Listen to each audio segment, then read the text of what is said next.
Движение «Жизнь» в молодежном центре НУР прошли национальные татарские игры. Студенты вузов и колледжей приняли активное участие в перетягивании каната и беге в мешках. Мероприятие «Харакат Теберекет» приурочено к открытию Года единства народов России.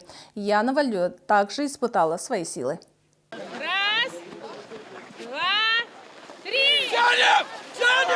Мероприятие «Харакат Теберекет» проходит в молодежном центре НУР уже 3 года подряд. И каждый раз собирает большое количество участников. Одной из самых интересных станций для студентов стало перетягивание каната. Ребята соревновались с разными колледжами, чтобы выявить одного победителя. Сегодня мы победили в перетягивании канатов.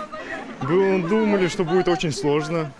Особенно против кадетов, но мы справились. Студентам также запомнились станции бег с коромыслом, бег в мешках, бег с яйцом и игра «Кто дальше бросит». Я кидала сейчас мяч.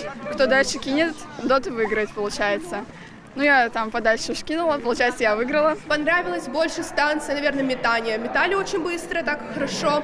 Вот у нас мальчики вообще молодцы, были сами в шоке, что медицинский колледж так бросает красиво. Одной из станций была игра в узелки. Необходимо за минуту развязать 3 узла. Подержите, пожалуйста, микрофон, я сейчас попробую. Здесь лежит таймер, необходимо на него нажать. Например, вот я сейчас сама нажму старт, и у меня пошло время. У меня есть минута, чтобы развязать 3 узла. Вот этот, например, пока что мне не особо поддается, но вот у меня получилось. И остался последний узел.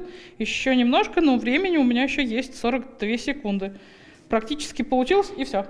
Я справилась с заданием. В мероприятии приняли участие 100 студентов вузов и колледжей. Они разделились на 10 команд и преодолевали 8 станций, пытаясь показать лучший результат. Оно проводится как стартом Года народного единства в России.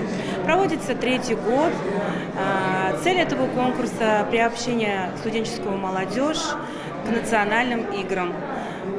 Можно сказать, что это такой татарский сабантуй в зимнее время. Победителями конкурса стали студенты политехнического колледжа. 2-е место получили участники из автомеханического техникума. И 3-ку лидеров замыкают ребята из строительного колледжа. Яна Валю, Такир Бекметов, новости Набережные Челны.